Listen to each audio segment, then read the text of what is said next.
Allora, stasera sentirete una versione diversa delle cause della crisi, prima cosa. Poi sentirete la proposta. Allora, sentendo i mass media siamo tutti depistati e confusi, come diceva l'Alberico, nel capire le vere cause che determinano la crisi. Sono sicuro che più sostengono che questa l'ha prodotta la finanza, speculatori, banchieri, la politica, gli evasori fiscali, burocrati di Stato, eccetera, eccetera. Io sento la rabbia in giro, questi qua rubano, questi qua, la politica, qua, là. Mentre le vere cause io le ho sintetizzate in due praticamente. Prima causa, vabbè, direte che è un effetto, poi spiego perché, è la disoccupazione. Oggi sono tutti preoccupati per la disoccupazione e se volete avere un metro di giudizio di quello che si aspetta nel futuro non guardate negli spread, né queste cose qua, guardate solo la disoccupazione. Quella in misura, guardate in America, guardate in Asia, guardate anche in Asia sì, in Germania, che intanto tiene per la scapito di altri paesi. Se voi guardate l'insieme della disoccupazione mondiale, voi avete un metro economico sicuro, perché vuol dire una diminuzione accelerata dei consumatori e senza consumo non riparte niente. Perché i ricchissimi come Berlusconi quante cravatte possono comprare al giorno, quante macchine, i maggiori consumatori mondiali, lo sappiamo, sono i lavoratori, ma se i lavoratori vengono sempre più sostituiti appunto dalle macchine e dalla tecnologia, e per esempio infatti Barack Obama cosa sta facendo? Sta facendo un'operazione intelligente, sta cercando di sviluppare la manifattura in America e l'ha salvato per qualche mese. Perché? Perché lì se operatori ospedalieri, nei servizi così, non ci sono ancora i robot e le macchine. E lì, bene o male, un reddito c'è, la gente consuma, mantiene un reddito e rilancia un po' o mantiene almeno alcune produzioni. Mentre se voi andate a produzione di scarpe, produzione di macchine, roba del genere, voi vi trovate un deserto, fabbriche completamente vuote, piene di macchinari e robot, alcuni antropomorfi che somigliano all'uomo, altri solo dei bracci che sostituiscono le persone. I robot non vanno a comprare né il pane, né il vino, né le scarpe. Quindi il problema, siamo arrivati a questo intasamento, perché poi la tecnologia viene diffusa in tutti i rami delle produzioni, andando in Cina, chi Cina porta qua, la velocità comunicativa degli aerei ha fatto questo discorso e porta a questa tragedia. La gente pensa, no, ne usciremo, però adesso andiamo avanti con... Allora, prima ho detto l'occupazione, passiamo alla seconda causa. La seconda causa, la chiave sta nella citazione nel retro del testo, che qua, ce l'abbiamo in mano, mentre le macchine, allora facciamo così, e qua anche, mentre le macchine e la tecnologia nel capitalismo riducono ed erodono progressivamente la ricchezza materiale e sociale dell'umanità, nella società sognata esse alludono ad una nuova ricchezza, di cui parlerò dopo. Tempo libero e emancipato. Allora, qui dicevo allora, prima cosa da fare, la conferma che la tecnologia, macchine e robot nel capitalismo riducono ed erodono.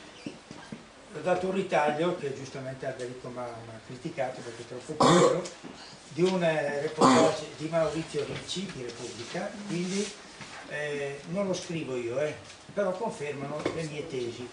Cosa dice l'articolo di questo? Del 23 maggio, chi vuole avere proprio il completo e anche bene scritto. Dice due ricercatori del MIT di Boston scrivono, e io passo non lì all'inizio ma più avanti, c'è accanto alla componente ciclica della recessione un elemento strutturale: troppa tecnologia, troppo in fretta. Le capacità e le potenzialità dell'informatica stanno crescendo sotto i nostri occhi a velocità supersonica e non smettono di accelerare fino a superare nel giro di mesi barriere che sembravano ancora 5-6 anni fa insormontabili. Prima i robot, hanno sostituito gli operai alle catene di montaggio, poi l'informatica ha eliminato commessi, fattorini, centraliniste, eccetera, contabili. Adesso la rivoluzione dei computer sta risalendo sempre più velocemente la scala delle competenze. Allora, e dice allora Maurizio, qui potete leggere appunto esempi dello sviluppo, se dovrete pigliare la lente perché purtroppo ho sbagliato le fotocopie, degli esempi dello sviluppo tecnologico velocissimo nei software, nella comunicazione robotica, eccetera. Ad esempio ci sono già computer con traduzione simultanea. Altro esempio, nel 2004, sempre qua, dice, nel deserto nel Mojave, in California, fecero una gara di macchina nel 2004, senza guidatore. La macchina vincitrice non riuscì a percorrere 150 miglia. Solo 6 anni dopo, 2010, Google poteva annunciare di aver fatto partire una pattuglia di Toyota Prius che avevano percorso 1000 miglia, non 150, 1000 miglia su strade normali, senza guidatore, raggiungendo la meta. Sostanzialmente cosa dice? Come dico io nel mio libretto, i 5 sensi umani possono essere interiorizzati sempre più dalle macchine. Si tratta poi dell'uso che ne facciamo per una. Ma ciò che preoccupa un imprenditore della Silicon Valley, Martin Ford, e 2 ricercatori di Boston, che ho citato, che non ho detto il nome, che però è che si calcola che almeno 50 milioni di posti di lavoro, circa il 40% del totale dell'impiego USA, possano essere sostituiti in un modo o nell'altro dall'informatica. Brian Stone e i nomi dei 2 ricercatori ritengono che in gran parte questo avverrà nei prossimi 10 anni.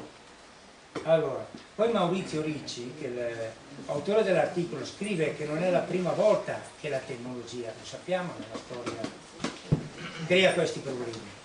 Lo sviluppo delle macchine tessili ha eliminato operai dell'industria, coi trattori eliminati molti contadini, e rievoca la lotta dei luttisti del 1811, che cito anche nel libro, che sfasciavano le macchine e derisi dagli economisti di allora, che la tecnologia non si può fermare, giustamente anche perché. Ora però anche un giornale ultraliberale, quindi non sono cose che sostengono anche come l'Economist ha dei dubbi e dice i luddisti avevano torto perché le macchine erano strumenti che aumentavano la produttività e gran parte dei lavoratori poteva passare a gestire proprio quelle macchine. Allora, ma che succede se le macchine stesse diventano i lavoratori? A questo punto l'errore luddista sembra molto meno errato, e dice i 2 ricercatori, sottolineano che l'aumento di produttività della terza rivoluzione industriale aumenterà i beni prodotti e il benessere complessivo della società, ma nessuna legge economica, dicono, osservano, prevede che questi benefici siano equamente ripartiti. Il processo in corso favorirà sproporzionatamente i detentori di capitali, cioè delle macchine, ai danni degli ex forza lavoro, cioè i salariati, innescando un drammatico aggravamento delle disuguaglianze che, lo dico probabilmente, ma è già in corso, altro che probabilmente, qui siamo già in corso. Con un paradosso, indica Ford, l'industriale della Silicon Valley, la produttività aumenta vertiginosamente ma i consumi molto più lentamente, anzi si ridurranno se i salariati si ritroveranno senza lavoro, un discorso che nel mio libretto facevo già. Chi consumerà tutti questi beni? Prodotti in misura sempre maggiore e in modo sempre più efficiente. La terza rivoluzione industriale, secondo gli autori di Race Against the Machine, sta arrivando troppo in fretta perché la società abbia il tempo di adeguarsi e riorganizzarsi. I braccianti, cacciati nel primo Novecento dai trattori, andarono a lavorare nelle fabbriche, ma le fabbriche della terza rivoluzione industriale sono occupate da robot e computer. E lo sono anche gran parte degli uffici. L'ex contabile, la mancata modella, il giornalista o l'avvocato silurato non possono andare tutti in massa a programmare Google per andare le macchine o a disegnare nuovi siti. Sarebbe, dice Ford, come pensare che tutti i braccianti potessero essere riassunti a guidare trattori. Non funziona, dicono. E questo è quello che io... Allora, a questo discorso qua, io dico,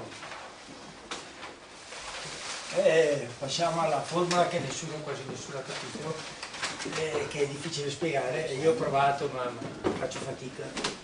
Cercherò di riassumere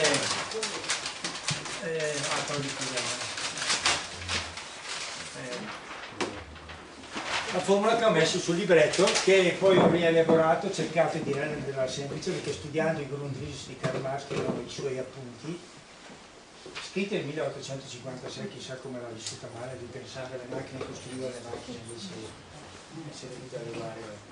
Allora, cosa voglio dire io qua? Ipotizzo 8 ore di lavoro al giorno, quindi il lavoro necessario, quello che si paga il capitalista all'operaio, questo sarebbe il plus lavoro o plus valore, e si ipotizza a ogni capitale un raddoppio delle forze produttive, un raddoppio delle tecnologie.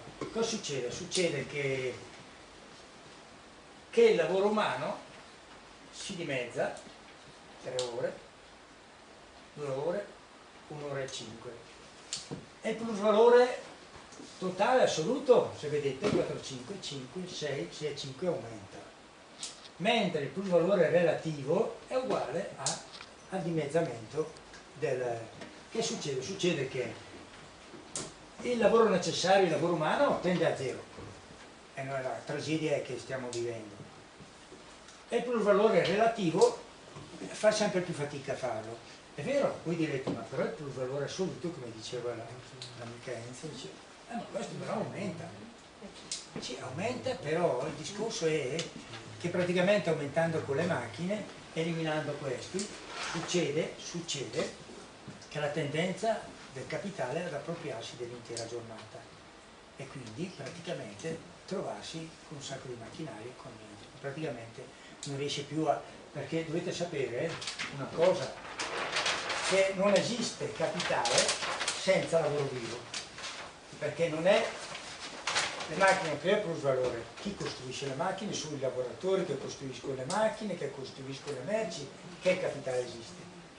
Ed è questo che sta avvenendo e nessuno lo vuol dire. Voi in televisione questi discorsi qua non li sentirete mai, perché altrimenti è come tirarsi l'acqua sui piedi, però devono arrivare, perché purtroppo la situazione è questa qua.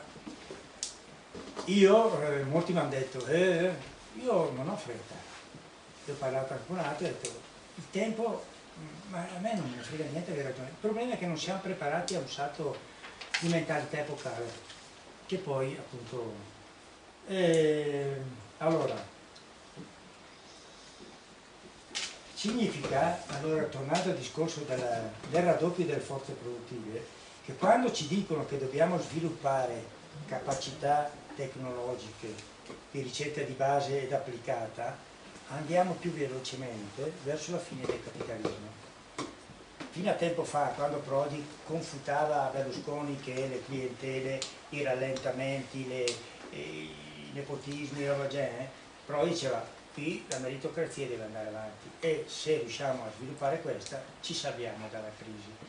Prodi è un signore borghese, però un signore borghese, e adesso questo ragionamento non vale più, perché più andiamo avanti, e la Cina ce l'ha dimostrato, ci sta distruggendo tutti. Perché? Cosa abbiamo fatto? Industriali italiani portano in Cina capitali perché là 100 euro, a dire tanto, dai agli operai cinesi e via. Qua gli dai 1200, parlando di equivalenza, diciamo così, in termini reali. Bene, qui li metti in cassa integrazione perché li porti in Cina, questi cominciano a pigliare 800 euro perché sono in cassa integrati. Cosa fanno? Lo producono là, i nostri industriali, poi li riportano qua perché i consumi sono in Occidente, perché c'ha qua i lavoratori maggiori sono in Occidente. Che succede? Succede che portandoli qua noi abbiamo solo 800 euro, poi qualcuno viene anche licenziato e i consumi diminuiscono e precipitano. E allora tutte queste crolli in borsa, tutta questa finanza che si reggevano sulla proiezione e speranza che l'industria andasse avanti e che quindi arricchisse la finanza, sta succedendo questo. Però questo in televisione, nei giornali non lo leggerete. Però questo è quello che sta succedendo. Ebbene, allora che succede? Succede che effettivamente stiamo vivendo un periodo storico, epocale, e poi anche la parola epocale gli darà un significato, perché qui si parla tutti di epocali, non saranno più come prima, però non si spiega cosa vuol dire epocale, invece cercherò di spiegarlo. Allora, con la globalizzazione appunto della tecnologia, in tutti i comparti produttivi accelera appunto quello che vi dicevo adesso. Allora, anticipo subito che qualcuno può pensare che il capitalismo può uscire dalla crisi mediante una nuova guerra mondiale, perché c'è stato, ci sono, a parte i mezzi letali che oggi abbiamo, una bomba atomica non è più quella di Nagasaki e Hiroshima, sono potenzialmente distruttive a livello globale, poi le guerre chimiche, roba genere. Sì, è vero, ci saranno molte guerre locali come sta avvenendo, genocidi magari all'interno di nazioni come sta facendo la Siria. Questo sta avvenendo e sta sviluppandosi, però voi direte, beh, se c'è un po' di guerra si distrugge, poi si ricostruisce. Il problema è, ma si ricostruisce con la robotica. Quando è crollato il muro, Gorbaciov ha venduto il socialismo reale, pensava, c'era De Benedetti che disse, andremo in Russia e faremo un nuovo New Deal e svilupperemo. E là si sono accorti che con i loro macchinari andavano là, 10 operai facevano quelli che facevano 100-200 operai. E hanno visto che il New Deal del 45, in cui il lavoro umano era predominante, non c'era più, e quindi si sono intasati anche lì. Quindi è un problema molto grave. Allora, quindi qualcuno di voi potrebbe chiedermi, ma perché proprio adesso, come mai dopo quasi 4 secoli succede questo? Io nella prima parte del libretto spiego proprio per la sostituzione del lavoro umano delle macchine, che sempre più Adesso però, ho terrorizzato abbastanza, penso di passare a un discorso un po' più speranzoso, perché effettivamente cioè non volevo proprio. Allora, premetto subito che molti di voi non credono a una crisi irreversibile, non so quanti è definitiva, cioè diranno ma sai che sto che ci sta spaventando, ma io sono tranquillo perché io sono sicuro di questo purtroppo. E però dico, però propongo anche qualcosa. Quindi le cose che vi proporrò saranno anche un po' strane e vi faranno magari anche sorridere, magari che sto qui per dei sogni. Però io ci credo a questo sogno, quindi su questa cosa qua poi mi direte se sono matto o se ci sono delle basi potenziali perché questo sogno si realizzi e se tocca solo all'uomo realizzarlo. Allora io, se guardate subito al programma che ha citato già lui, Produrre per l'uomo, l'ha già citato l'Alberico, io non voglio stare qua a ripetere la cosa.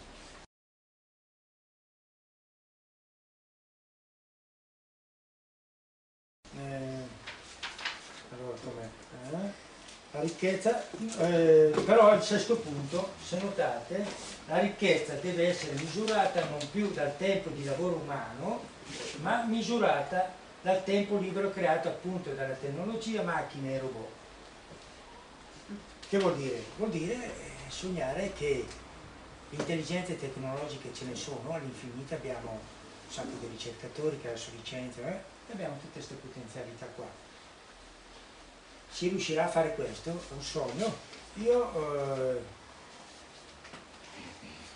nel mio libretto ho parlato di festa perenne, che ridevano perché io quando facevo anche le pizze dicevo ci vorrebbe un bel robottino qua al mio posto, farebbe tutto, invece sto qua io tutte le volte con la paletta qua là, e anche in altri.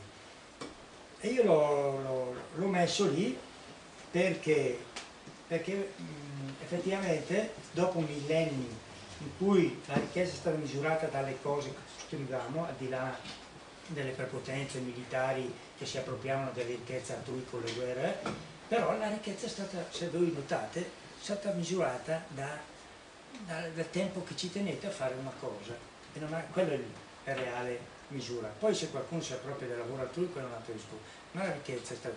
Se noi diamo, come sogno io, i 5 sensi possono essere interiorizzati dalle macchine, ed è scientificamente provato, perché io cito nel libro dell'88 di Faggini, un ricercatore, che dice che erano solo 3 sensi, mancava l'olfatto e il palato, e oggi invece hanno trovato anche i 5 sensi completi. Quindi questa possibilità dà effettivamente, fa sognare, cioè dà la possibilità effettivamente che le macchine costruiscano le macchine, come diceva già Carlo Marx, che però purtroppo non poteva certo viverla, come magari non vivremo neanche noi, non lo so, perché poi ho anche dei dubbi. Allora,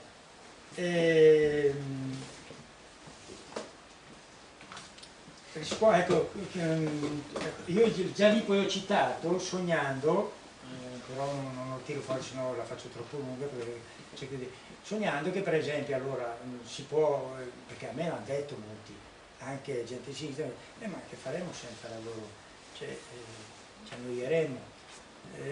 Io lì ho detto, il piacere faticoso di studiare e leggere, non so, ho il piacere faticoso di costruire nuove energie, il piacere faticoso di, però come scelta e non più come obbligo. E Carlo Marx addirittura, già nell'ideologia tedesca, addirittura pensa che nella società, nella divisione sociale del lavoro, noi siamo obbligati al ruolo, perché se non abbiamo il salario a campare, che facciamo? E lui dice già, nella società sognata, dice fare il pescatore, ma la mattina posso andare a pescare, posso andare a fare quest'altro. E però ho notato che molta gente non riusciva a pensare a questo modo di vivere, che invece è possibile se ovviamente raggiungeremo quell'obiettivo lì, perché il problema è la transizione a questo passo qua.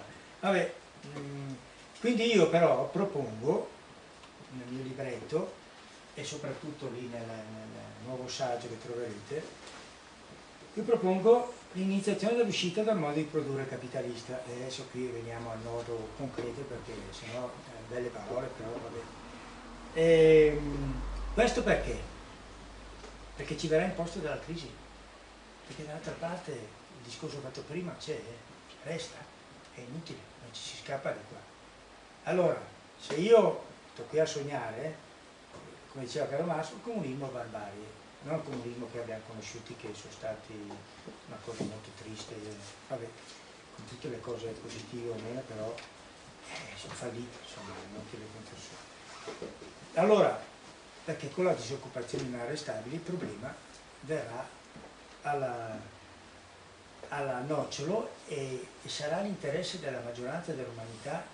Prima Alberico accennava a un discorso delle resistenze capitalistiche, però, come dice Rubeck, che è su Repubblica, dice noi stiamo diventando il 99% degli oppressi, molti ceti medi, molti industriali, piccoli industriali stanno chiudendo, non c'hanno più margine, chi riusciva chiude e stiamo diventando la maggioranza di quelli senza lavoro, sia anche imprenditori, quindi è un discorso anche interclassista, non diventa più un discorso, qualcuno ha detto rilanciamo la lotta di classe, no, perché poi la finanza così è una cosa molto sfuggevole, non è più l'operaio degli anni 70 che vedeva, e quindi questa cosa qua sta ampliandosi.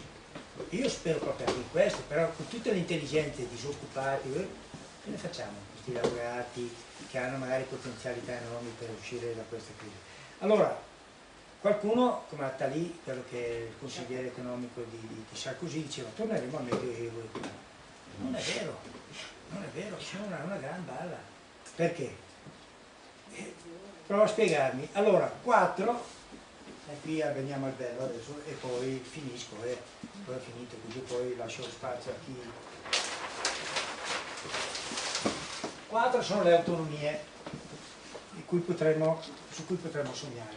Allora, una l'autonomia alimentare, agricola, di allevamento, una l'autonomia energetica, una l'autonomia tecnologica, che è molto importante, e una l'autonomia fuori dai bisogni del mercato capitalista, che è quella un po' più dura di cambiare niente.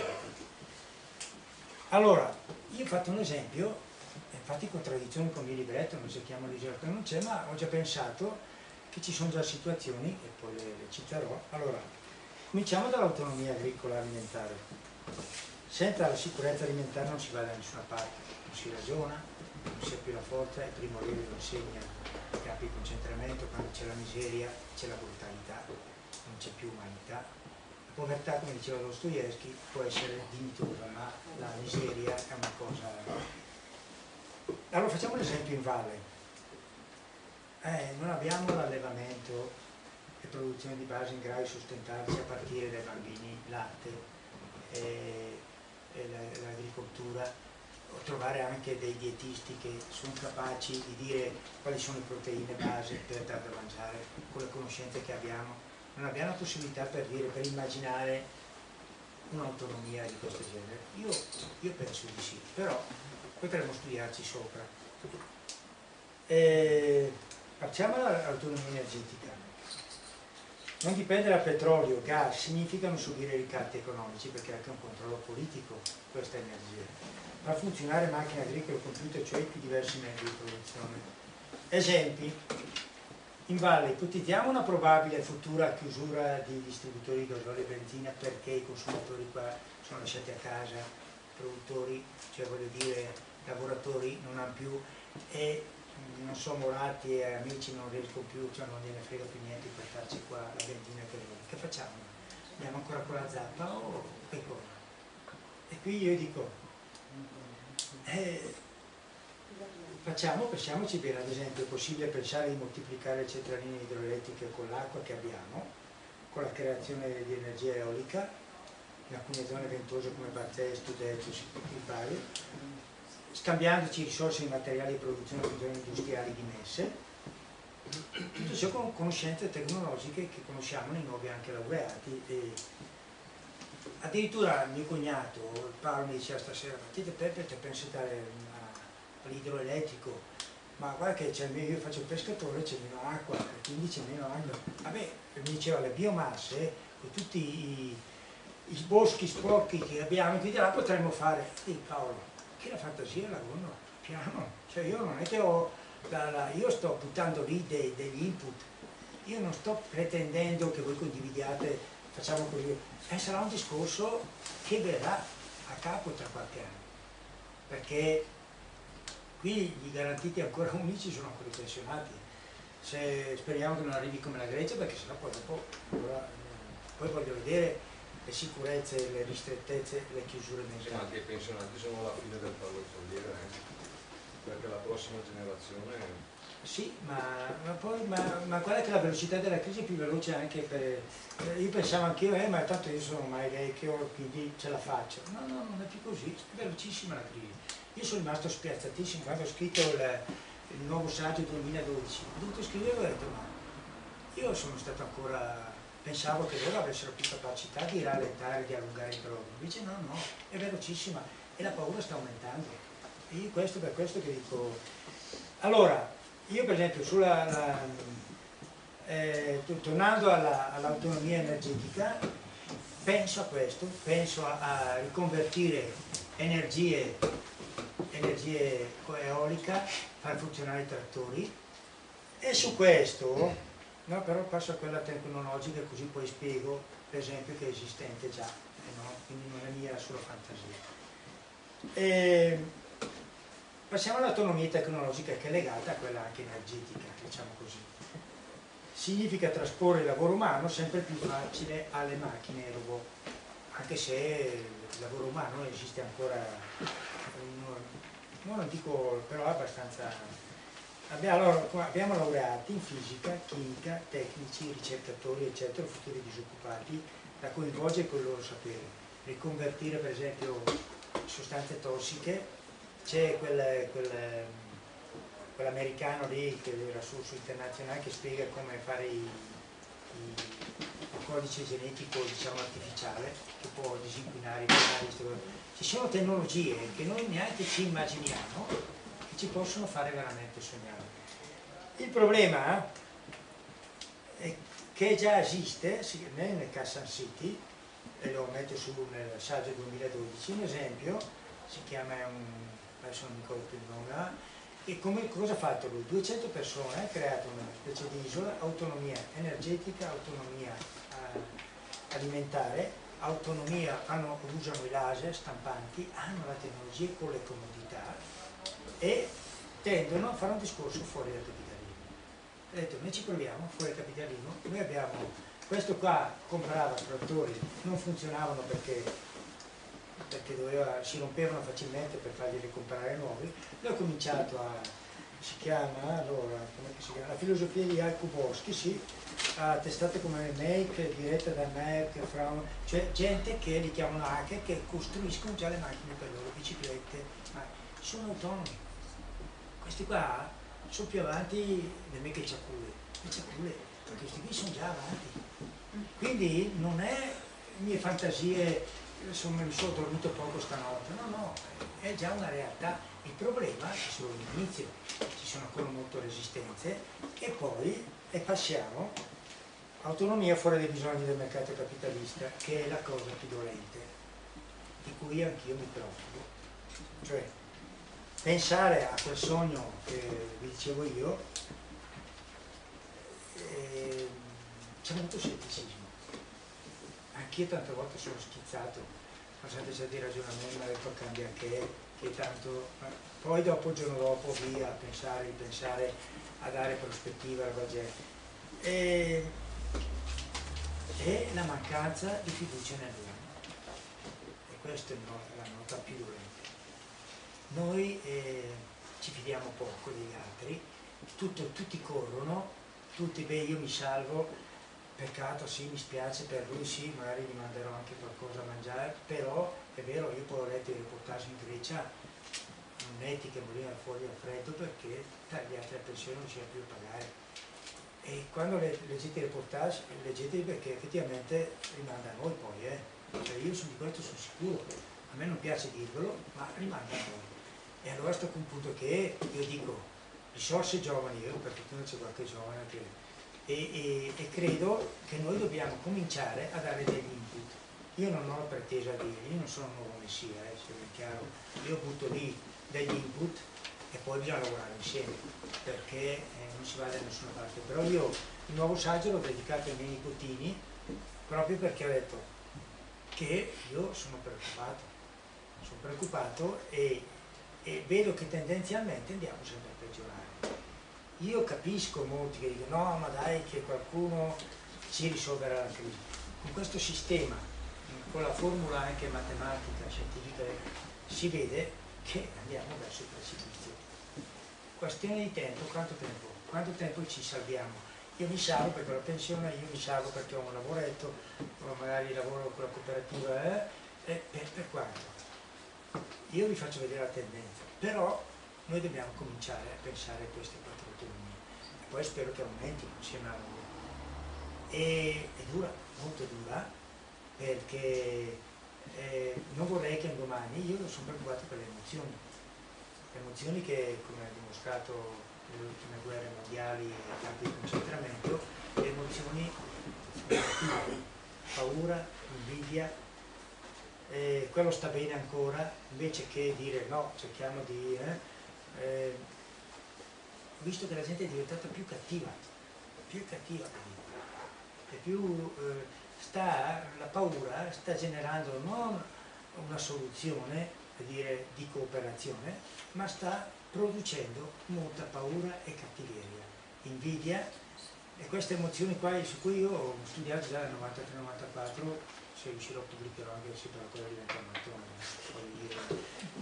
e su tutto qua, però io di emozioni ho imparato a capire quelle positive e capire quelle negative, come indirizzarle, come controllarle, però sta venendo avanti una generazione, però c'è un fatto che mi fa sperare: se la filosofia nostra non è molto cooperativa, c'è un fatto che c'è talmente una sovraccapacità tecnologica di vedere le cose che io tante volte leggo sui giornali che superano, come è successo nel Kansas City, superano l'immaginazione. Bisogna coltivare questo. Io ho buttato lì solo degli input questa sera, non so se sono stato chiaro o che. Poi se volete fare delle domande, prego.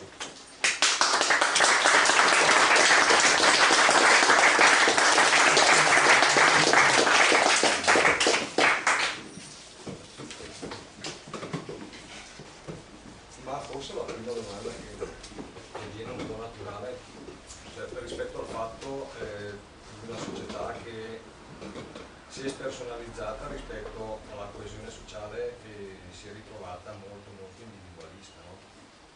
Per cui anche su una, come dire, su una prospettiva possibile, trovando energie, risorse, dinamiche che possiamo ancora chiamare alternative senza vergognarci per il termine, ecco. Però ecco, essendo questa società fatta da individui che se la godono, cioè se la vivono singolarmente, per cui sono molto individualisti, è difficile pensare al bene comune interpretato collettivamente. È più facile ritenere che qualcuno ancora una volta rispetto a un nuovo bene comune poi ci voglia mettere le mani sopra. Questo un po', non voglio essere annunciatore di tragedie. Infatti è il dubbio di tutti, però io penso anche un'altra cosa quando parliamo anche con mio cugino, dico sì è vero, questo è vero, però è anche vero un fatto che si sta generalizzando, si sta proprio diffondendo l'abbandono di tutti e di tutti. Questo abbandono si può arrivare, come insegna Primo Levi nei campi concentramento, mi rubo il tozzo di pane, mi frego, mi ammazzo, vado a...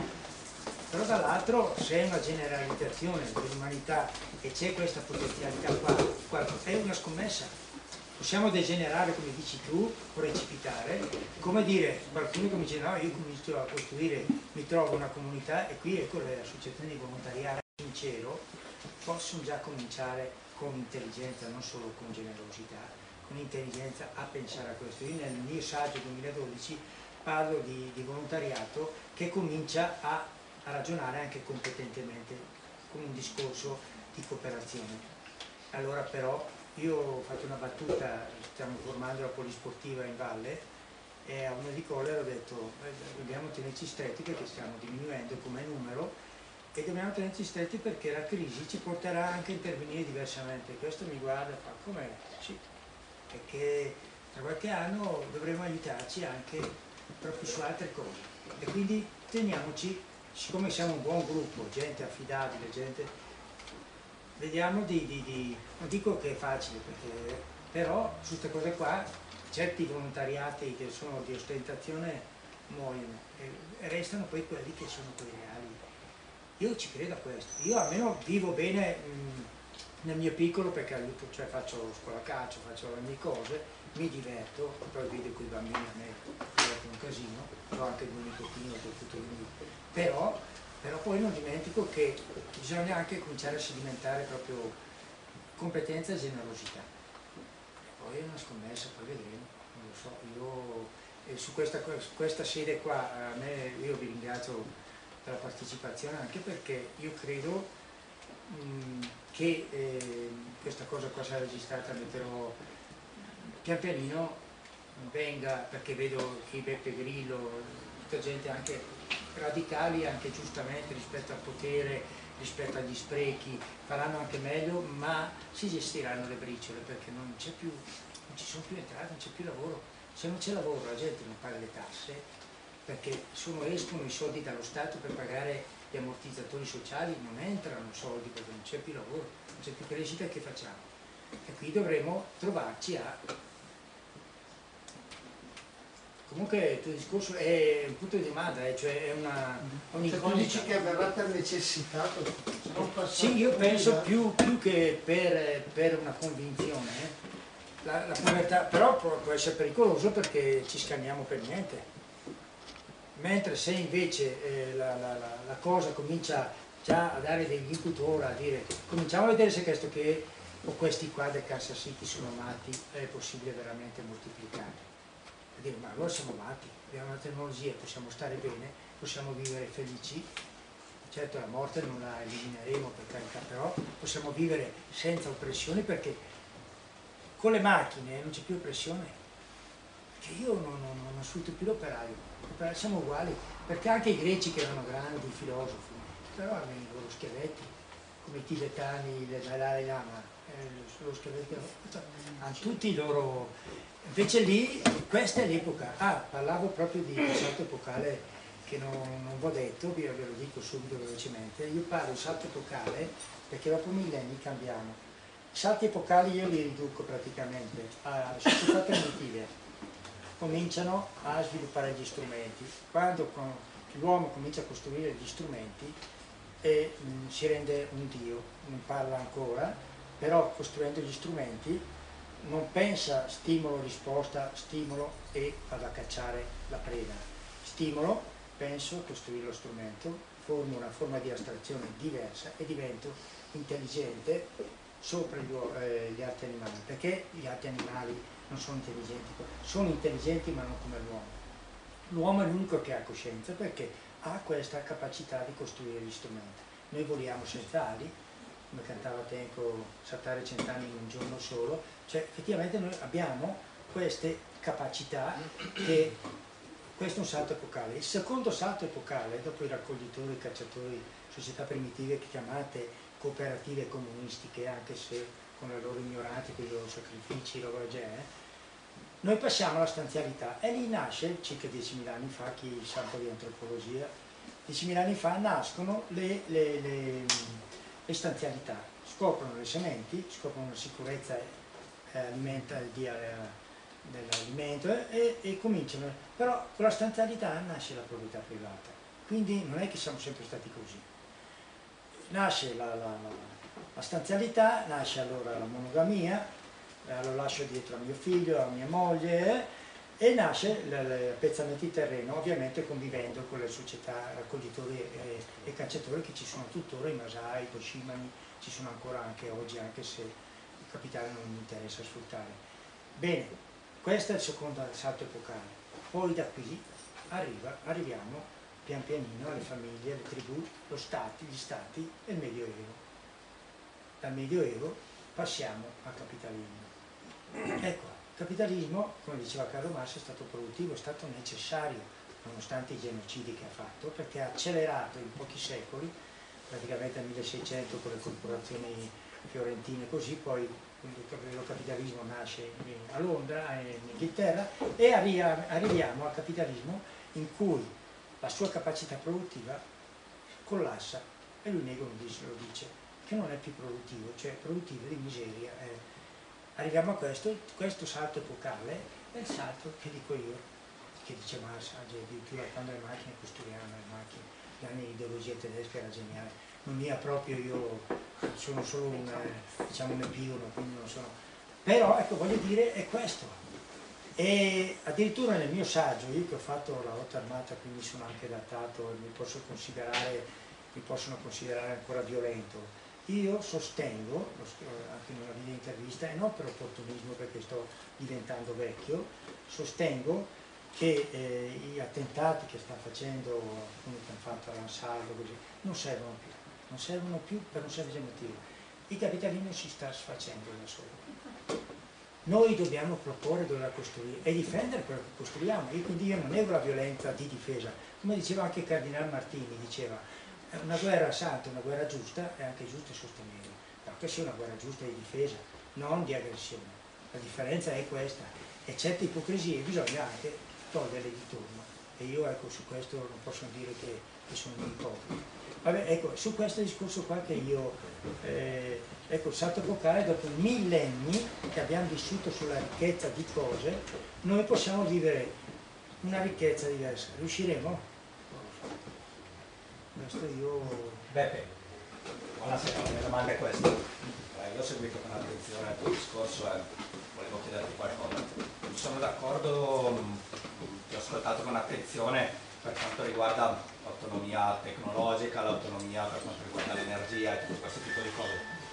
ci sono già popoli, piccole comunità in tutto il mondo, anche in Italia, in Toscana, in Umbria, che vivono in questo modo, coltivando la terra, tenendo pochi animali e autosupportandosi all'interno della loro autonomia. La mia domanda è, per spostare questo ragionamento da piccole realtà a una comunità globale, una comunità nazionale, europea, internazionale, chiamiamola come vogliamo, allora è necessario ancora imbracciare i fucili, è necessario ancora una forte presa di posizione da parte delle persone che, quando arriveranno davvero a quel famoso 99%, i tanti movimenti, Occupy Wall Street, tutto questo tipo di cose, è necessario arrivare a una situazione di esasperazione per poter cambiare la situazione, o si può pensarci prima, preventivamente cercare di non arrivare a quel punto di sfogo in cui la gente non avrà più lavoro, in cui la gente non avrà più da mangiare, tutto questo tipo di cose. C'è qualcosa che si può fare prima, secondo te?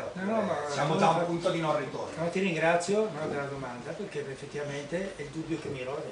Cioè io non so risponderti i tempi e i modi, però io sto cercando di mettere degli input, perché tu dici una cosa giusta. Io sento la gente che è arrabbiata, e con la politica e con la finanza si arrabbia, però poi quando cominci la rabbia a passare all'atto violento, poi non sai più dove vai a finire, e lo dimostra la storia, non è che mi invento io. E la mia paura è questa. Io che sono stato uno che ha fatto la lotta armata, che quando ammazzavano un compagno voleva ammazzare 3-4 carabinieri, e quindi ero proprio impazzito, cioè dalla rabbia, e non ti controlli. Io questo ho imparato, ho detto occhio, perché tu quando innesti un processo così non sai più dove va a finire. La mia paura è questa, che allora i movimenti, prima la nota hanno ragione, la difesa del territorio, sì, ma dopo noi dobbiamo cominciare a costruire autonomia, come dicevi tu, anche da soli, però allargare il discorso, scambio di tecnologie, lavoro meno manuale, più tecnologica, e con l'intelligenza che abbiamo. E lì qual è la corsa che vincerà? Quella degenerativa, quella diciamo così della guerra tra di noi, o sarà quella di costruire? E qui io infatti io butto lì degli input, io ho una risposta, cioè è una domanda molto importante la tua, io non so rispondere, magari cioè, facci dire, cioè, tanto qui abbiamo 3-4 autonomie, ci mettiamo, no, c'è ancora il capitalismo, c'è la gente che non capisce, c'è la gente che si scana, se innesca un processo di rabbia e di odio, non lo so, io le guerre fra stati non ci credo più, perché ormai sono talmente pericolose, però guerre tipo del Nord Africa le hanno esaltate. Io già dissi no, occhio, perché gli spazi, se vogliono entrare nello spazio, nel pensiero unico capitalistico, dentro già che ci sono i macchinari, ci sono già paesi sviluppati, questi qui non hanno spazio per il capitalismo, o si costruiscono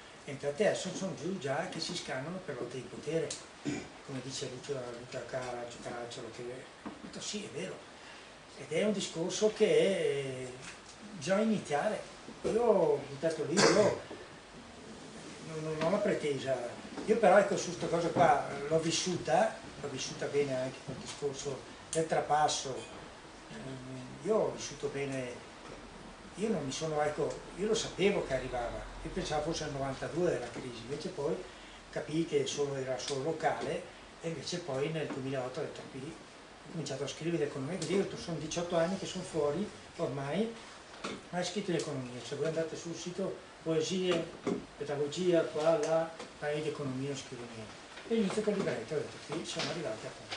E non ho sbagliato, perché quando ho presentato questo qui nel 2010, quando l'ho presentato, ho detto ci vediamo fra 2 anni e vedrete che sarà peggio.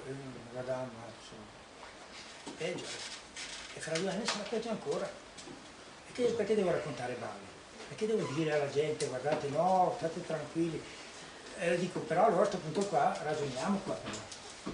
Vediamo, perché allora la politica, giustamente, che voi disprezzate, perché noi abbiamo lasciato dietro la miseria, senza posti di lavoro, perché io quando uscivo dal lavoro, il lavoro c'era, poi non ho avuto farlo perché sono andato a fare il sovversivo, un altro discorso, ma il lavoro c'era per tutti, eri diplomato, laureato, adesso speriamo, ma una speranza senza gambe, e quindi volevo dire una cosa. Una delle cose che mi ha colpito è è quella specie di mattone che tu metti alla base della tua società sognata e che è una sorta di rivoluzione culturale, cioè la conoscenza, l'informazione, l'istruzione e soprattutto la consapevolezza. Però, e questo è bellissimo, sarebbe, indipendentemente dal tuo sogno, sarebbe una cosa meravigliosa, no? Però in questo momento, in questa società, comunque anche quell'1% che detiene il potere, ne detiene talmente tanto che ha la capacità, la possibilità sia economica che di ogni tipo, mediatica, informatica, tutto quello che vuoi, di agire sulle coscienze, di manipolare le coscienze, no? E allora questo mi fa dire, ma quando mai arriveremo a una consapevolezza e prima di arrivare eventualmente a una lotta armata, no? Perché perché una lotta armata è,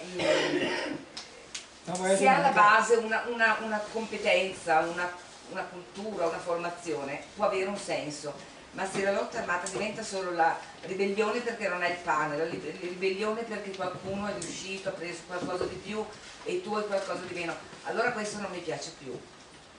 Invece, ecco, quello che a me piacerebbe capire, no aspetta, quello che a me piacerebbe capire è come arrivare, prima di arrivare a una, come si dice, prima di arrivare a un'emancipazione, arrivare a una formazione. Contro questo potere fortissimo che non ce lo permette. Per esempio, ecco, su questa cosa qua, io a parte che rispondevo anche ad Andrea, non è tanto che io punto sulla rabbia alternata per conquistare qualche potere, no, come situazione inevitabile. Tu hai giustamente accennato al discorso come emancipare, come quando, ecco, io punto su una cosa però, punto sul fatto che mancherebbe la base economica. Se io non ho da mangiare e il 99% tende comunque ai miserissimi, tu non puoi manipolarmi, perché io comincerei a fare. Spiego, se Berlusconi si ripresenta ancora, per fare un esempio, lui va su non vince, perché sennò andiamo in bancarotta subito, a parte quelli i mercati, però lui punta ad andare su per salvaguardare le sue aziende e quel poco che ha ancora, diciamo, tendenzialmente. Però lui non va su, lui può manipolare, però quelli che pigliavano 3.000 muratori bresciani che si facevano di cocaina sul reportage che hanno fatto, 3.000 euro pagava il suo mutuo e non li pigliano più perché le case non si fanno più e c'è la crisi edilizia. A questo qua Berlusconi prima, sì, Berlusconi le ulade, però gli dava la possibilità di... Mi lascia rubare. Mi lascia rubare anche me, perché io devo fare 3.000 o 3.000 euro. Adesso non c'è più questo. E questi non sono più consensi. Questi si preoccupano, è vero. Allora, questa mancanza di base economica, di paura del sostentamento di base, generalizzato, che non ci ha preso ancora tutto in Italia, non siamo ancora alla Grecia, per fortuna no. Allora, questa mancanza di base, dove mi porta? Alla rabbia che dici tu, sclero, faccio i morti, poi innesco dei processi irreversibili, oppure creo, e cominciamo a costruiamo per noi, per l'uomo, e non per il profitto, e non per quattro su e basta. Certo puoi dire questa è ancora potenza, ma potenza sempre meno, perché se non avete mica notato in questi ultimi anni. Scusa, una domanda. No, però capisco. Non mica notato che ultimamente anche fanno fatica a pagare anche le pulizie, le macchine, e che sono la base principale per un potere. Perché le entrate. No, mi rifacevo anche alla domanda che ha fatto il ragazzo. Cioè, per esempio sul territorio nostro montano, no?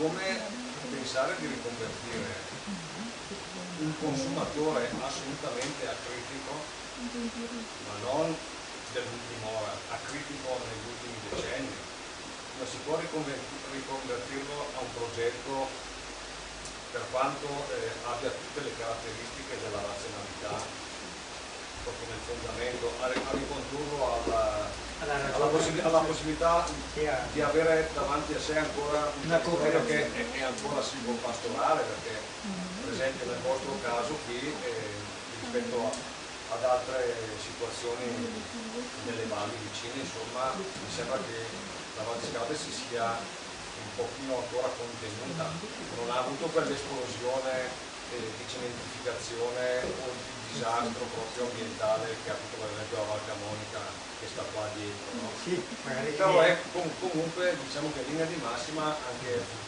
l'abitante locale è, diciamo, è livellato un po' come può essere quello che vive in una grande città, no? Rispetto ai consumi e allo sfalsamento del prodotto fatto per bisogni che non siano appunto indotti, perché se sono indotti diventa anche qua sì, beh, anche anche qua diventa tutto irrinunciabile, no? Non posso fare a meno di niente, mentre invece se il consumatore avesse ancora una forma di criticità dovrebbe ancora riconoscere che tipo di ambiente è intorno e qual è la potenziale estrattività del territorio. io su tutte quelle cose, infatti resto sempre però, per esempio, io parlo molto della formazione. Io per esempio ho studiato parecchio di boschi, per uno cenno sulla formazione, ho letto anche Piaget, ho letto pedagoghi, no, la Montessori, Basaglia per la psichiatria,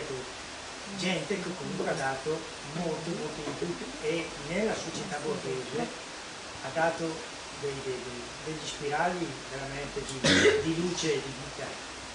Quindi dentro la lotta di classe passata, ecco, io su queste due cose qua, al discorso dell'autonomia economica, io devo subito, quando nei 6 punti parlo del dialogo, dell'educazione, subito devo cominciare a porre il problema di come culturalmente dobbiamo essere empatici, vivere le emozioni diverse, perché se non costruisci subito poi ti ritrovi magari che non riesci a fare dei passaggi. Infatti io nel passaggio, io poi dico nel diciamo, saggio 2012 faccio questi passaggi qua che è culturale, per esempio io non so, anche i popoli diciamo d'Africa, per esempio io mi appoggerei a emergency, cioè a situazioni già collaudate che sanno già lavorare. Io non, voglio dire, su queste cose qua apertura mentale deve essere con un'altra cultura, e la difficoltà invece, come dici tu, è, secondo me, è che noi siamo menti spezzettate dal ruolo del lavoro, e quindi sono bravo informatico, non ne capisce niente, filosofia non me ne frega niente, e questo è quello che mi fa. Però d'altra parte magari l'informatico o l'ingegnere chimico fisico è quello che mi dice per risolvere così fai così, ricomponi il trattore, lo puoi fare andare così, tutto lo cos'ha, e io che non capisco niente, mi dà lì. Però è lì come conquisti la gente, a partire però purtroppo necessariamente dalla base economica, perché senza base economica, cioè se io non campo, se io vivo sulla paura, o rubo a te o tu rubi a me, c'è ancora la lotta del possesso, su queste cose qua, se non garantisco la base minima all'inizio, anche solo ai bambini o a quello là, non vai da nessuna parte. Cioè ci sono delle gerarchie anche lì di passaggi che dovrai sviluppare di più, però contemporaneamente l'educazione, non lo so, è un sogno. Io lo vivo, prego. Volevo fare una riflessione. Prima si parlava della crisi sistemica del capitalismo. Gli aspetti che la spiegano sono tantissimi e chiaramente io non mi addentro perché non sarei neanche capace di farlo.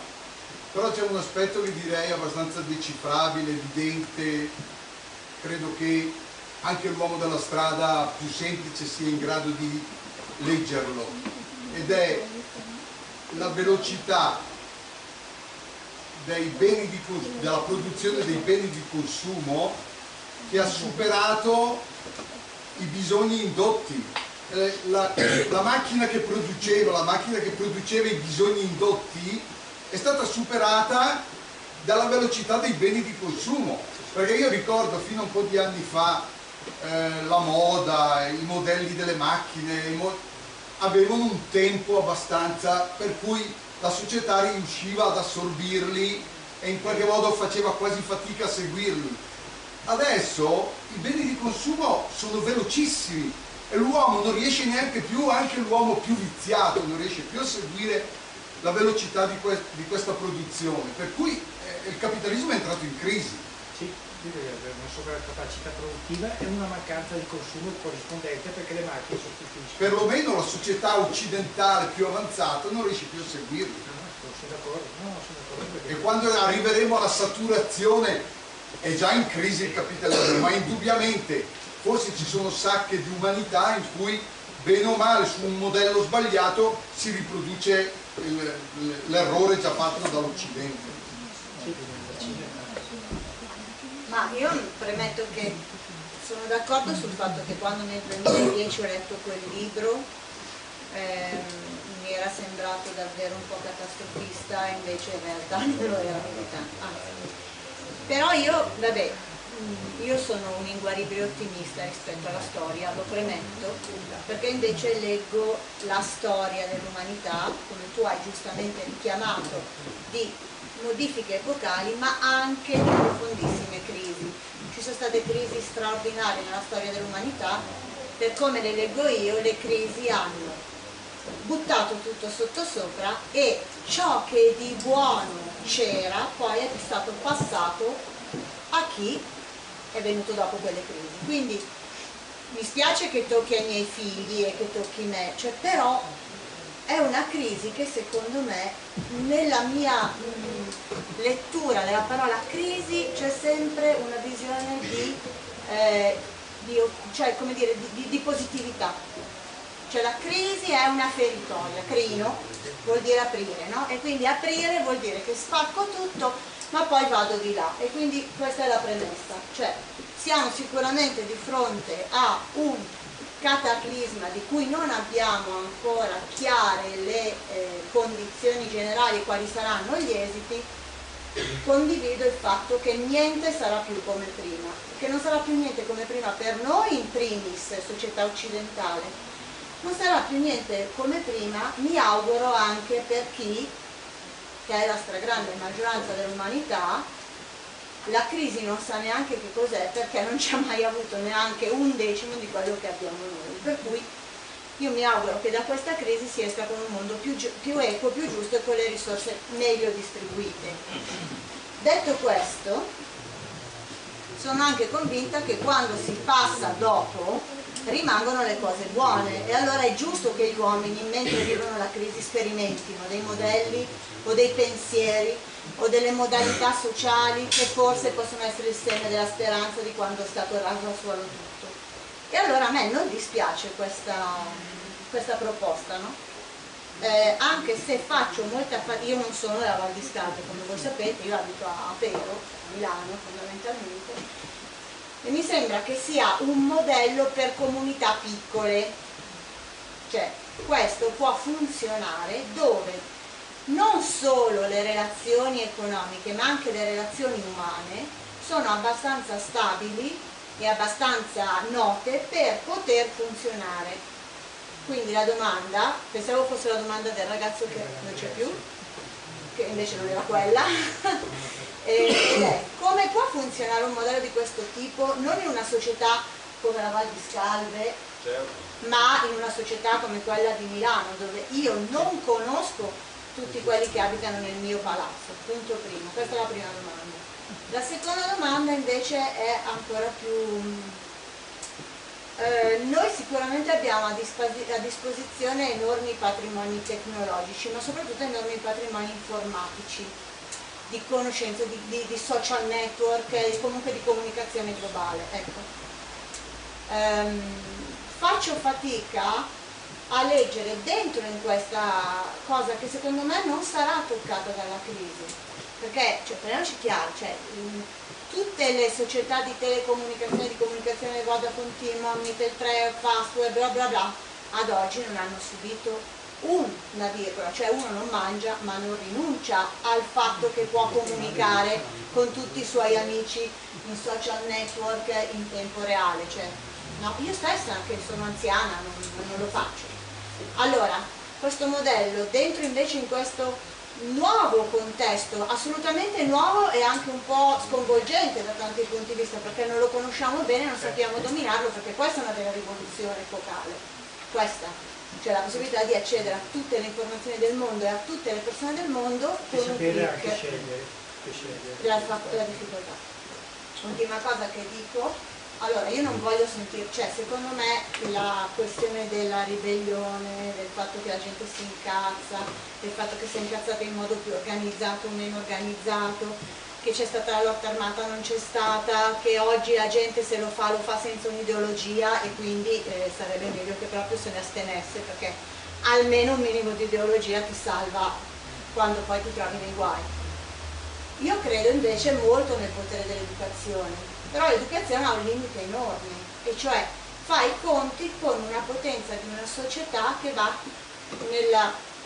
Faccio un esempio, io insegno tutto l'anno e lavoro con i bambini sulle 5R indicate da un pericolosissimo comunista che è il cardinale Pettamanzi, che ha detto che bisogna lavorare, noi cattolici cristiani, ha detto alla società cristiana, non sono neanche tanto religiosa, però l'ho preso come lavoro con i bambini, su riciclare, risparmiare, riparare, regalare e riconvertire. Allora, hai voglia di dire ai bambini di terza elementare che i fogli non si una cosa piccolissima, non si devono sprecare, nel senso che tu non prendi il foglio bello della risma di A4 per farci su uno sgorbietto, poi lo appallottoli e lo butti via. Finché hai fogli, questa cosa la fanno e tu non riesci. L'anno prossimo, già non è nel futuro, i fogli non ce li avremo perché non c'avevo più un soldo da spendere a scuola, molto probabilmente il mio intervento, come sui bicchieri di plastica, come su come si usa il cibo, come bla bla bla, sicuramente avranno un'efficacia. Allora, come fai a spiegare, dal mio punto di vista, che devi essere più critico, responsabile e consapevole nelle cose che fai, quando le cose non spiegare più?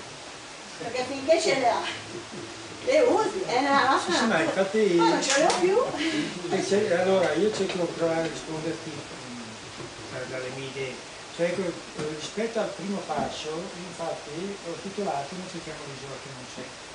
E invece nella proposta, Calciasiti così, parto da alcune isole, da alcuni territori, da alcune situazioni particolari. Però io sono convinto, anche la comunicazione che dici tu, la cosa deve essere divulgata, però già partire concretamente da situazioni reali. Come dicevi tu, anche per esempio il bambino che non ha più la carta, sarà giocata a giocarsi qualcos'altro. E quindi la mancanza, anche per esempio la paura del cibo, del sostentamento diciamo di base, creerà questi problemi. Tu scegli del foglio magari, però la cosa va di pari passo per il bambino che trova molti giocattoli, molte cose. Oggi non è il bambino della mia età, di allora che aveva poche cose, giocavamo insieme perché giocavamo insieme. Oggi hai giocattoli confezionati e il bambino distingue pochissimo proprio psicologicamente la differenza dall'artificiale a quello che è naturale. Quindi è chiaro che lui ce l'ha, lo usa e dice perché no? Cioè, infatti è difficile in una società poi consumista perché soprattutto sui bambini lavorano con la pubblicità parecchio. Quindi io su questa cosa qua, per esempio tu, ecco la cosa che una domanda secondo me molto intrigante è quella che dici ma in città, qui noi magari facciamo la battiscala e dici creiamo la nostra autonomia agricola, cominciamo a tirare su il camone, a fare i pannelli solari, e riusciamo a fare in città, a Milano così, effettivamente già lì diventa molto difficile. Su questo è tutto aperto, io sono d'accordo con te che lì sarebbe molto più difficile cominciare a dire, però sono convinto che comunque tutte queste cose qua parte da un discorso anche educativo, cioè un discorso proprio dobbiamo cooperare, tornare alle società primitive con però il sapere che abbiamo oggi, sia a livello pedagogico sia a livello tecnologico. Perché le società primitive, è vero, avevano i loro sacrifici, però di solito a nessuno, tutti erano protetti. La vedova che aveva perso il guerriero magari a caccia, così, comunque si aiutavano. E quando si dice in generale che l'uomo nasce egoista e che non riusciremo mai, soprattutto da questa società, a partire dalla stanzialità, che cresce questo discorso qua e che noi diamo per genetico. È vero che poi le tendenze culturali, perché la genia che cos'è? La genia sono comportamenti di generazioni precedenti, sì, poi, però quella culturale tu la puoi sempre trasformare. E qui alla scommessa è un po' questa. Comunque una cosa comunque su questa cosa qui, io credo che perché Andrea prima sottolineava, ci sono queste piccole comunità che però sono dei puntini che però saranno proprio i social network che faranno proliferare queste comunità, ma le faranno mettere in contatto ma per scambi di sviluppo, di crescita, di condivisione. Sarà questo, secondo me. Sì, io su questo, anche se per esempio in Africa hanno diminuito, prima portavano il computer, hanno diminuito perché non hanno consumatori, li hanno tagliati fuori. Però sono convinto che l'intelligenza tecnologica dei giovani li supera.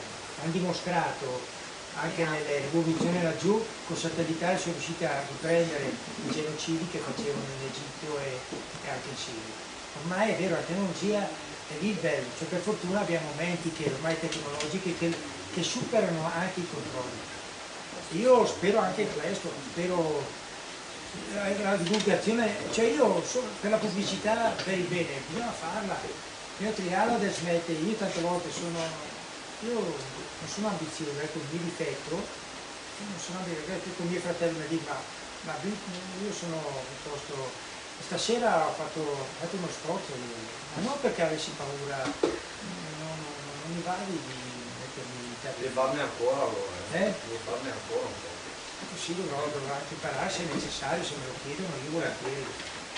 Questa paura e questa voglia anche di cambiare dopo, sì, anche perché rifacendomi all'esempio del foglio di carta che ogni 10 secondi si accartoccia e si butta, forse è un po' come dire, se c'è una mente diabolica dietro a questo gesto sarà forse ancora quello che poi pretende che con la famosa velocità di consumo, che non è più veloce, è follemente veloce, perché non so, richiede praticamente di rinunciare all'essenza della propria esistenza, della propria vita, per seguire un indotto che è perverso già nell'impianto. Inizialmente era solo un piccolo imbroglio, adesso è diventato un imbroglio inaccettabile probabilmente.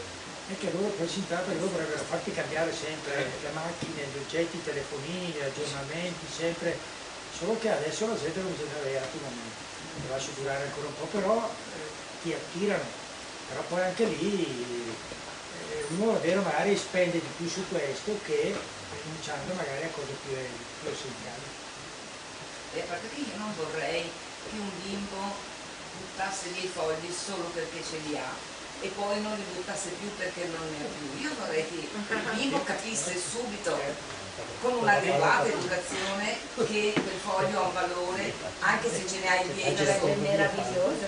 Sì, certo, ma da lì credo, cioè, quando tu parli di educazione e di cultura credo che questo è un punto di partenza, no? Infatti si prospetterebbe l'idea che se il mio sogno, il nostro sogno si avverasse, cioè che noi le macchine costruissero le macchine, noi dobbiamo tenere conto della natura.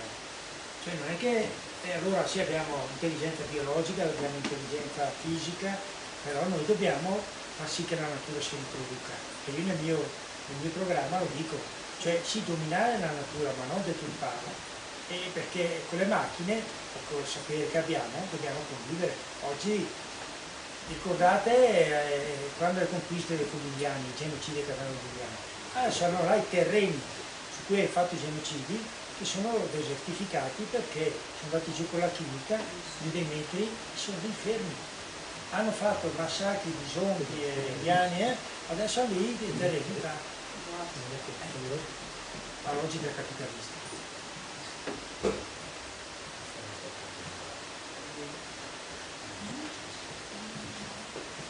possiamo anche chiudere, non so se avete qualcosa. Vi ringrazio della serata, è stata veramente interessante. Grazie per la vostra attenzione. Grazie.